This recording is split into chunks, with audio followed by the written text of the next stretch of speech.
Hi, welcome to the Student Learning Commons. Today we're going to look at writing without procrastination, something that actually affects us all. If this were an in-person course, we would have you turning to neighbors or we'd be putting you in breakout rooms so that you could discuss some of the questions that we have for you. Instead, I'll be inviting you to pause your video at certain points just to reflect on your own needs in your own writing process and to look at the reasons that you have for procrastinating in your own writing.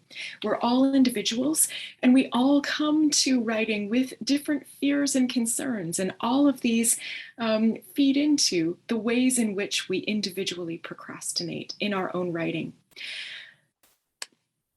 So before we begin, I'd like to acknowledge that this video recording is being made on the unceded and rightfully owned lands of the Musqueam, Squamish, and Tsleil-Waututh, and that SFU's campuses are located on not only the Squamish, Musqueam, and Tsleil-Waututh territories, but also those of the Coquitlam, Kwantlen, Kutsi, Semiahmoo, Kikite, and Tsawwassen. Wherever you are watching this from, take a moment to reflect on what that means to be sitting on territories that may belong to your own people or to people who have been stewarding this territory for millennia.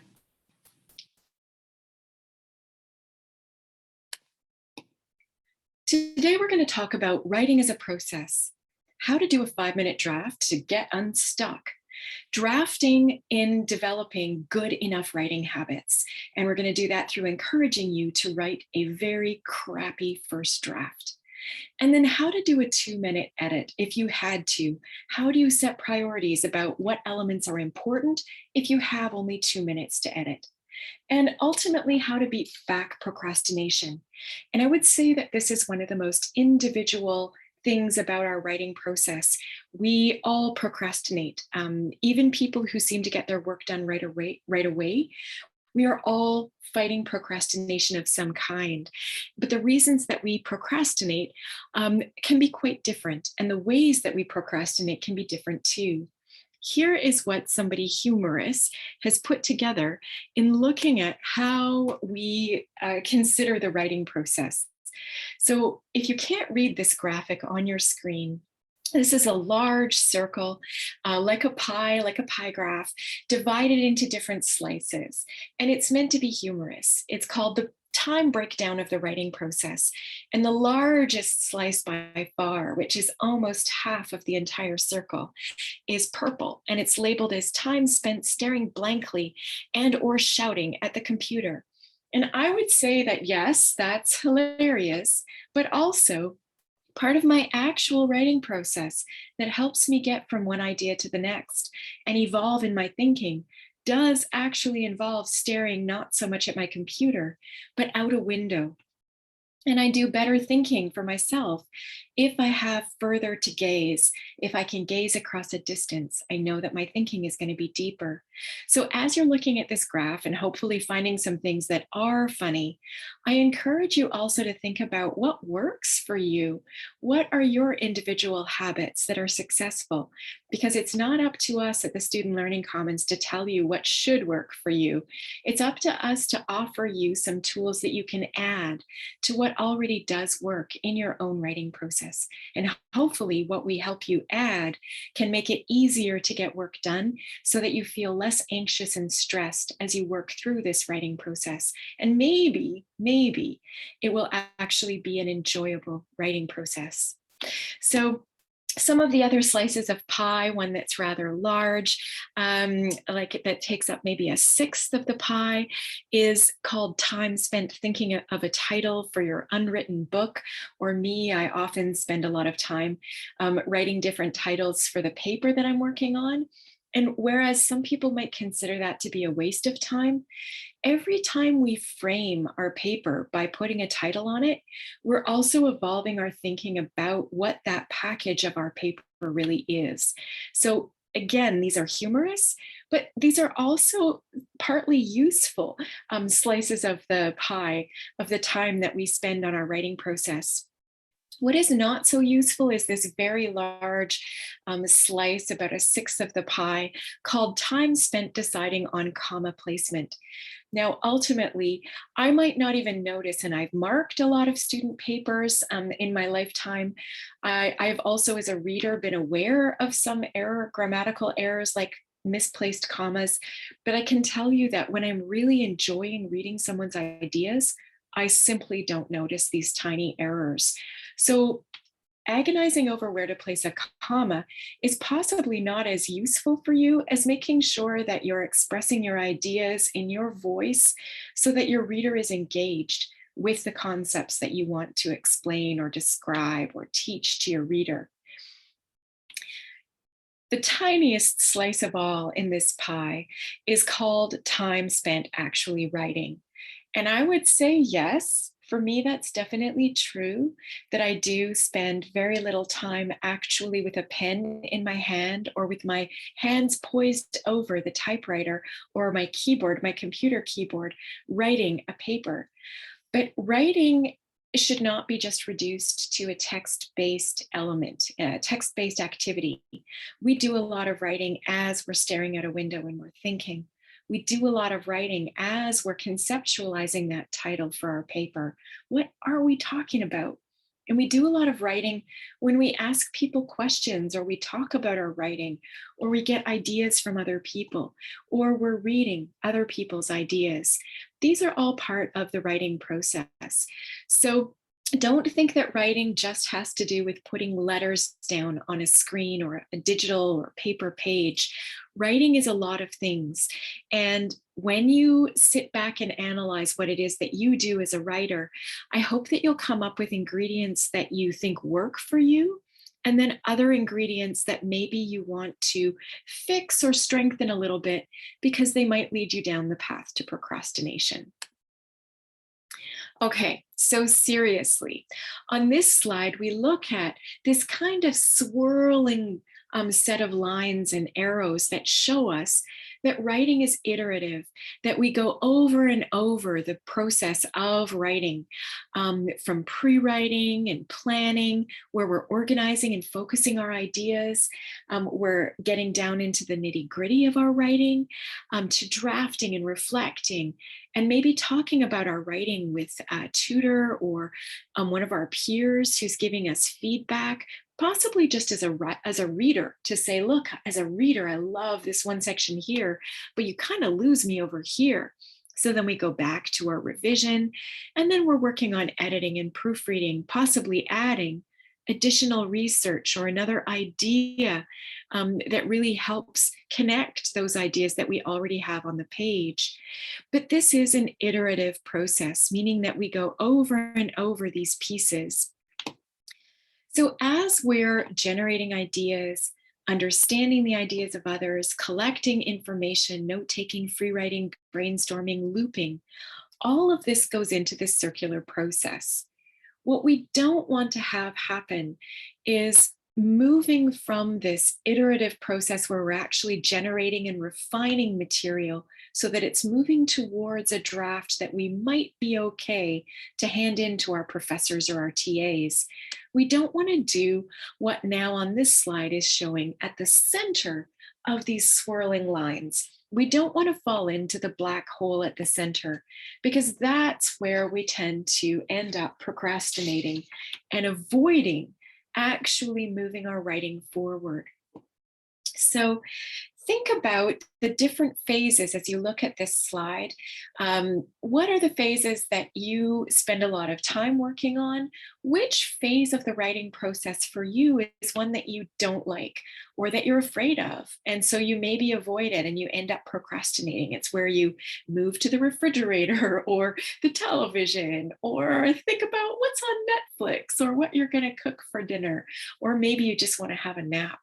Where are those places where you procrastinate? So in case you can't see this slide on your machine, your device, I'm going to actually list some of those phases. And the first one that I already listed about generating ideas and collecting information, note-taking, brainstorming, that's the pre-writing phase. And that leads directly into planning, where you're organizing and starting to focus your ideas. Often when we're pre-writing, we have far too many ideas and we need to be selective. So some of those ideas we'll put in a folder for another paper, another project. And the ideas that we keep, we need to really start to flesh out. How are we going to develop those? So we start doing a little bit of mind mapping, clustering, listing, outlining. There are all kinds of tools you can use to do this. And probably some of these you already learned when you were in high school. So don't be afraid to go back and use the tools that worked best for you. Whatever works for you is something you should keep. The things that don't work for you is where we want to be able to offer you some replacement tools that make this process more enjoyable or less fearful. When you're drafting, you're working on drafting some initial papers, initial essays of a text that focuses mainly on, like, you're looking at the development of your ideas, how you're organizing or reorganizing those ideas, and then elaborating on them. And this is the place where I'm actually looking at inserting some proof, some evidence from other writers, so that I can back up some of the ideas that I have. And that's part of the academic writing process.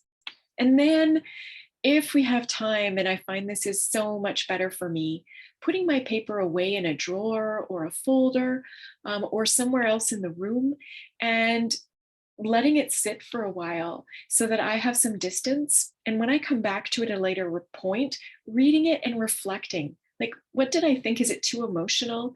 Do I need to clean up some of that emotional language in there and make it a little bit less passionate? Or is it really passionate, which is awesome, but I'm just missing some evidence and I need to stick some more evidence in there so that I'm more persuasive? I really like having another human, at least another human, look at my paper. And so you might consider booking a time slot with the Student Learning Commons and coming in to look over your paper with someone else and saying, hey, this, I really like my paper for the most part, but this one section is really bugging me and I'm not sure I've got it right. Let us know what's bugging you so that we can maybe give you some feedback as readers. And as writers ourselves who experience the same challenges you do. If you have someone in your home that you're able to share your paper with, they don't have to be an expert.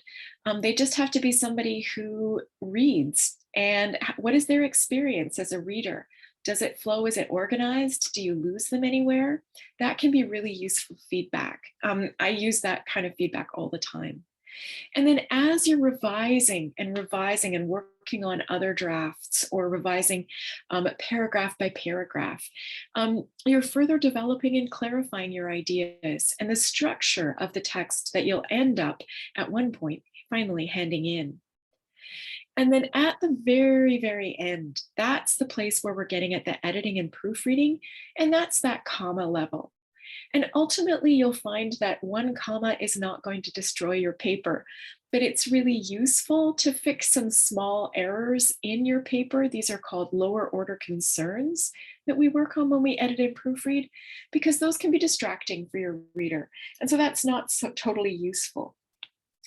But writing is mostly, as you look at this slide, a creative and recursive, meaning we go over and over this process.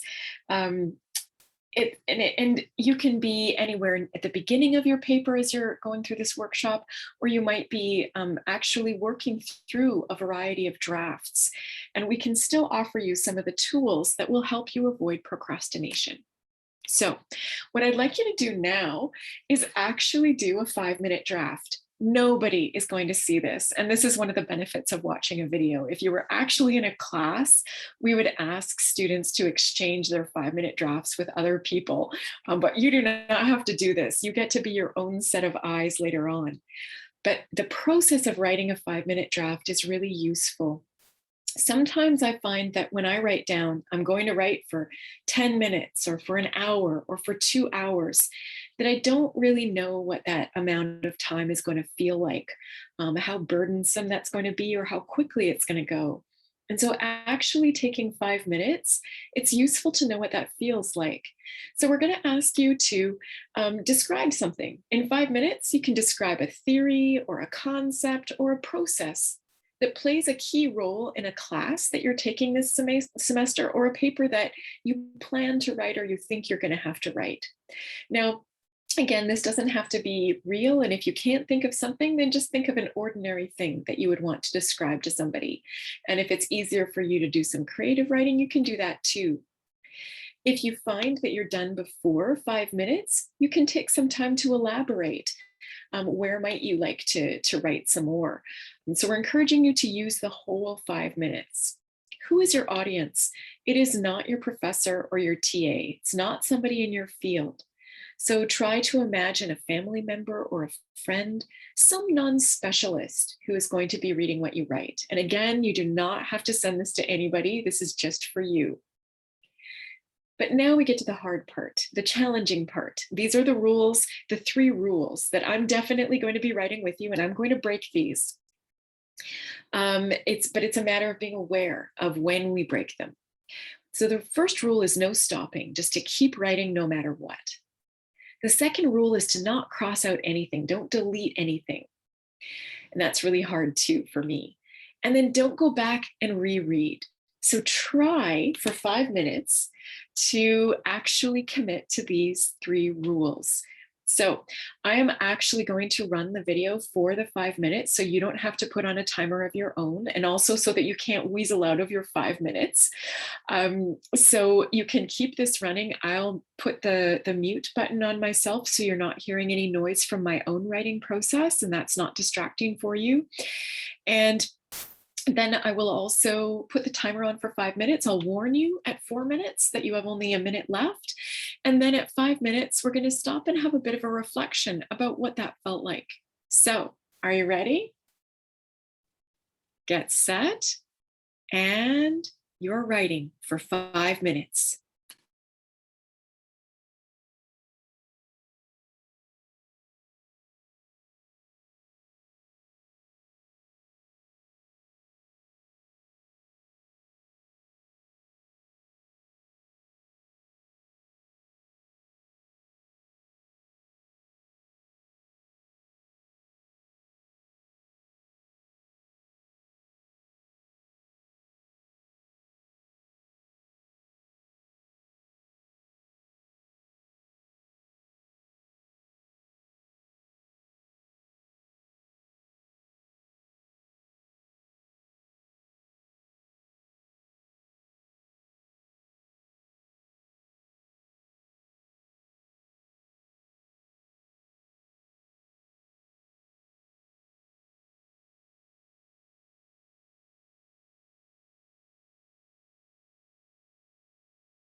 Okay, that's been 4 minutes.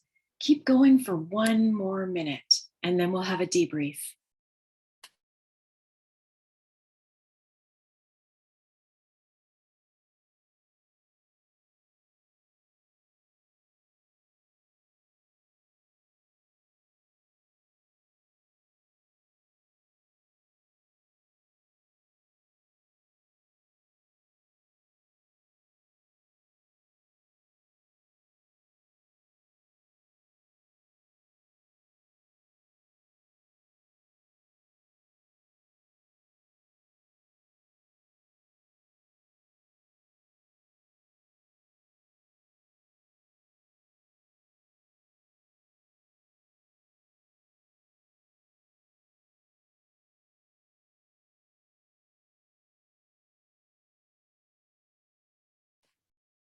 Okay, wonderful writers. That was 5 minutes. So I want you to take a moment and think about how that felt. If we were in a class situation, you'd be debriefing with a partner to talk about what rules you broke. Were you able to write without stopping? Where did you stop if you did? What did you cross out if you deleted anything? And where did that start to kick in? Was it right at the beginning? Was it in the middle, near the end? Did you go back and reread anything? And did your inner critic start to come out there and say, ugh, this is not sounding good? Or were you actually able to get through the 5 minutes without doing that? I can tell you that I definitely stopped twice. I crossed out three things. I could not, I wrote by hand. I could not stop myself from doing that. And my inner critic definitely did make an appearance, and I did reread. But the important part is that we're aware of when that happens and start to think about why, as individuals, we're doing that. So, what's happening there? So, what I'd like you to do is pause the video for a second and think about how that felt for you as an individual writer. What were some of the opportunities that you found from writing for 5 protected minutes where you didn't have to do anything else? That was your only goal. And what were some of the challenges? And then when you've had a bit of a think about that, come back and join me for the rest of the video. Okay, so perhaps you had a time to think and started to think about why 5 minutes was useful and in what ways writing for 5 minutes was good for you. You might have also considered that you would have extended that instead of 5 minutes, perhaps 10 minutes to get your ideas down on paper. So think about why that worked for you and in what ways and how you could use that uninterrupted writing sprint to get some ideas down and crack the surface of your writing. But I want to talk to you now about why some of us procrastinate because of perfectionism. So I wonder if this is you. And on the screen, there's a slide in case you can't see it of kind of an angry, competitive face all scrunched up, and then a medal. So are we trying to compete, and who are we competing with? And why do we have this perfectionism that gets in the way? So, do you have impossibly high goals? And one of the things you might be thinking is, I should be able to write an A-level first draft. And some of us believe this because the papers that we read only that final draft. And it might be draft 7 or 11 if they're like me, or draft 19 or 20 that we're actually reading. We never get to see the progression of the writers we read. We don't get to see a progression of their writing and the articles that they wrote that maybe started out as really crappy first drafts and got somewhere really good. And because of this, we might have some unrealistic notions. And one of these might be, hey, if I ask for help, my professor or my TA is going to think that I'm not smart. I should be able to do this alone. And we would say to you at the Student Learning Commons that nobody should be writing alone. This shouldn't be something that you feel is a fearful, solitary activity. And another thing that might come out is your inner critic. So you might hear a voice in your head saying to yourself, my grammar is terrible. And then that stops you right there in that paragraph. Or my style is so boring. Or my argument is too simplistic. Or, oh man, I got here in this class at this university. I got here by mistake. I shouldn't be writing this paper. And these are all places where we tend to turn away from our writing to do something else. Go to the refrigerator, take a nap, check out that new thing on Netflix, check out our social media account. When really, if we were able to stifle that inner critic, we could continue writing and maybe we wouldn't have that barrier there. So here are what some of the experts say, and I'd like you to listen for a second to see if these scenarios apply to you, and then realize that you're certainly not alone. So this workshop is focusing on perfectionism and how that can turn into a form of procrastination at any place in the writing stage. So this series of authors, Burns, Dittman, Nguyen, and Mitchelson, say, perfectionism is a complex and multifaceted personality trait that includes an excessive concern over mistakes, self-doubt about abilities and actions, and overly critical and high parental expectations, rigorous personal standards for self-evaluation, and a desire for orderliness. Burnham et al. Say that maladaptive perfectionism has been defined as having high performance expectations with extreme self-blame when failing to meet those standards. And so I wonder, like, do adaptive perfectionism and self-determined motivation reduce your academic procrastination? So what are your coping mechanisms?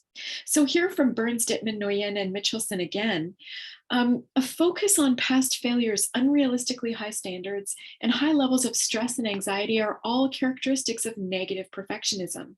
And by focusing on the possibility of failure, particularly in circumstances involving negative evaluation by others, like a professor or a TA, and inevitable uncertainty, a negative perfectionist's fears may thus motivate a seeking out of predictability by seeking information, a prominent feature of vigilant coping. And so, how can you cope a little bit better? First of all, we would say definitely seek out help from your professor or your TA, or simply come and visit us for some confidential writing help at the Student Learning Commons. We're happy to go through your work with you as readers and as writing specialists and help you move past that procrastination and get over some of your stumbling blocks. So, how do you write good enough papers? How do you develop some good enough writing habits? One of the ways to do this is by setting achievable goals. For example, today I'll read one article, or today I'll write 250 to 500 words, or a time period. Today I will write for 2 hours. Now, writing for 2 hours seems like a long time. I usually don't set time limits that are that long. I'll set shorter ones, and then if once I get into the flow, I'm like, oh yeah, I'm going to continue writing. But I also always set rewards for myself when I've achieved the goals, even if it's just writing for 5 minutes. I will reward myself. And so perhaps setting some motivational outcomes for yourself that might be helpful. What do you do to reward yourself? Is it a handful of M&Ms? Is it taking a nap, going for a beautiful walk, checking out something on Netflix? Whatever works for you as an individual in your process. And practicing self-tolerance is really important. Remember that this is a draft. It's supposed to be ugly. And one of the biggest permission giving moments that I had was when somebody said to me in a writing space that I was in, hey, today all you're going to do is write a portion of a draft, and it is going to be the crappiest draft you could ever write. And I just thought, oh, wow, that's amazing. And trying to make it crappy actually became really hard. And so perhaps those are some ways into our writing, finding permission giving. What can we do to write a super crappy draft? And then that was really easy for me to do because my writing was super crappy. Be realistic. The draft is a stepping stone and it doesn't have to be everything. And I love the image at the bottom of this screen where there are humans walking across some stepping stones and helping each other across. remember that for some of us, having other humans as part of our writing process is really important. Even when I'm all by myself writing, if I can't figure out an idea or I just can't get it down on paper, I will actually take out my cell phone and I'll audio record my ideas. And a number of the students that I've worked with have found that this is really helpful, to pretend that they're explaining something to a friend, audio recording it, voice to text, and then reading what they said and finding, wow, there's actually bits of pieces that I can use here in my actual writing. And so be accountable. Do sign up for office hours or sign up for a session at the Student Learning Commons. We will often have students showing up at the Student Learning Commons saying, oh, I meant to bring my draft and I almost didn't show up, but all I have is this really crappy partial paragraph or a really crappy thesis statement. And we always think that's fantastic. How can we work with this? Let's take a look. What have you got? And then we can have a discussion that sometimes helps people get past those. I find it's really important for me to show up to writing groups. So I set writing times with other humans, and I know I have to be there. I'm in a virtual space. I'm a face in the space. Someone's going to notice if I'm not there. And so that's a way for me to actually have some protected writing time. We do have some groups that are run through the Student Learning Commons. So if you'd like to be showing up to a virtual writing group just to get some stuff done, where nobody's talking, we're just all writing together, please do reach out and contact the Student Learning Commons to find out how that works. So accountability involves the social, right? Like, as Fritsch et al. Would say, receipt of feedback on writing is associated with better writing outcomes for high procrastinators. So make sure that you're putting yourself in a space where you're going to be getting some of that feedback that might allow you, give you enough positive feedback to feel like you can actually continue, like you can move on with that piece of writing. So how do you get from good enough writing skills to writing a good enough draft? And the image on the side of this slide is a waste paper bin that has some crumpled up paper in it, probably some early writing drafts that people were upset about. But how do we make sure that our draft is good enough? So one of the first things to do is not to wait for inspiration or large chunks of free time. And sometimes I know I say, oh, I can't do it today. I don't have a lot of time, but tomorrow I have so much time. But then when tomorrow arrives, the time that's available seems like too much and it's very scary. So I don't sit down to use it well. So remember that even 15 to 30 minutes can make a difference. I have a friend who started writing her thesis, her master's thesis, right when she'd had her brand new baby. And she didn't have very much time at all. She had enough money in her budget to have a babysitter for 1 hour a day. And so she would be ready that when the babysitter arrived, she would have her computer and all of her notes, and she would run across the street to write in a cafe for almost an hour before she packed everything up and ran back to pay the babysitter. And she was able to get her whole thesis draft written in almost record time. So don't think that you need to have a whole day or 6 hours or 2 hours to be able to get stuff done. Think about the fact that you were able to write for 5 minutes just now. That's pretty amazing. So what would work best for you? How can you set up increments of time that will help you get through your writing bit by bit? And don't worry when you get stuck. Make a note of where you got stuck, right? Like, what's making you afraid? Do you not have enough information? Are you worried about your point of view?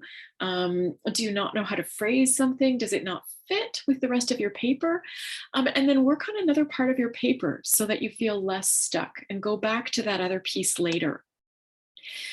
Don't try to make your draft perfect. Save all of that editing until one of the very last drafts, one of the very last things that you do. You don't want to waste time editing when you could be crafting, right?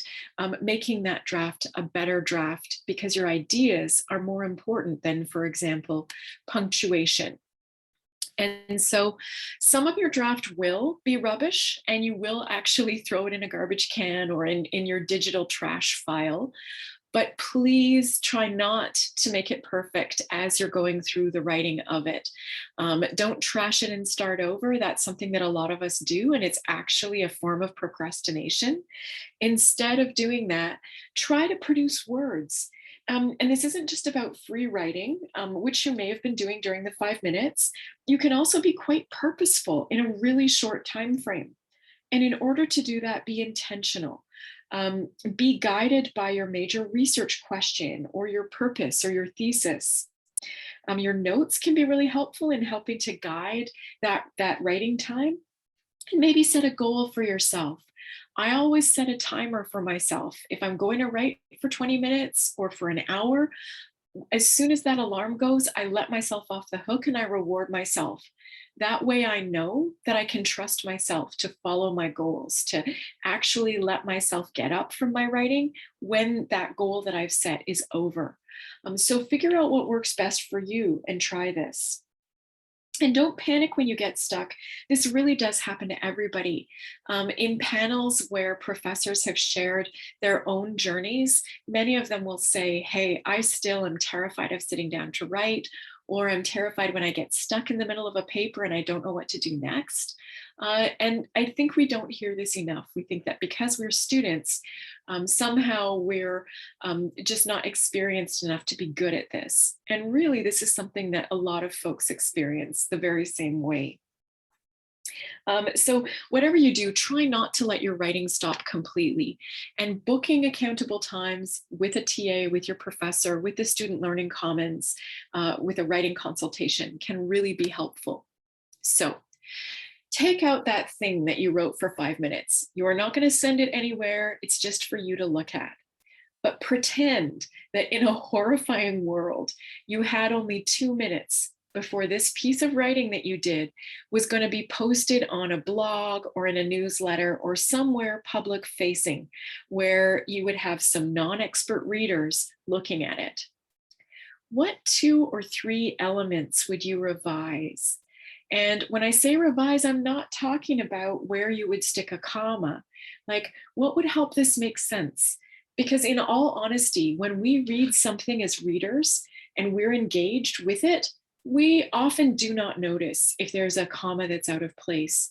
So look more for what you're trying to do with this piece of writing. Does it make sense to your reader?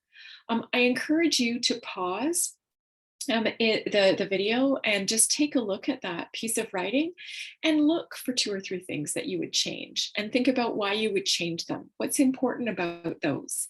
Make sure that they aren't the tiny little things that no one might notice. Are they the bigger things? Are they things that will help your reader understand better? So pause and then come back and join me, and we'll take a look at some of the ways that you can start revising and then move to the nitty-gritty comma space. Okay, so hopefully you had a chance to look at your writing and think about what you would perhaps change, and hopefully you weren't focusing on the grammar, okay? Often I can have pieces of writing that have terrible grammar, but I understand the ideas and the ideas are exciting. And those are the important pieces. So don't focus on the grammar or mechanics. If there's something else that really needs to be elaborated on or fixed or made more fluid. And so I would say, looking at the higher order concerns, this purpose, is your paper doing what you intended it to do? Who's your audience? Who's going to be reading it? Will they understand? Are you actually writing for the right audience? And then how do you develop those ideas in a way that includes sources so that you have some evidence or some proof that's persuasive?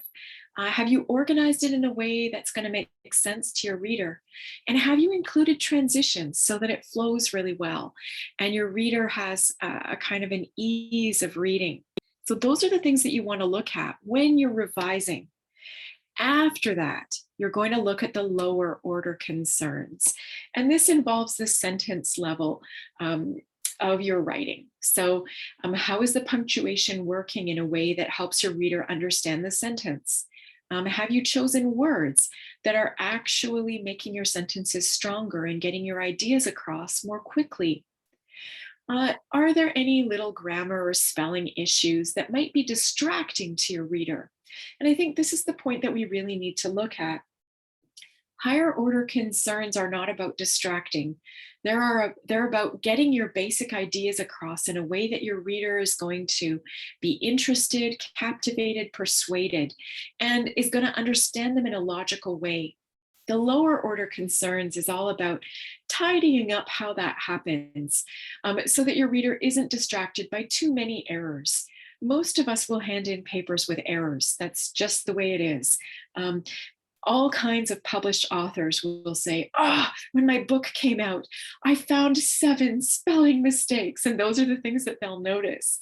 But most of us hand in work that has tiny errors. And those tiny errors are lower order concerns, and they simply don't get in the way of the larger elements. So as Burnham et al. Say, students who are self-determined in their motivation pursue excellence and are methodical and structured. And these students are less likely to procrastinate and more likely to succeed academically.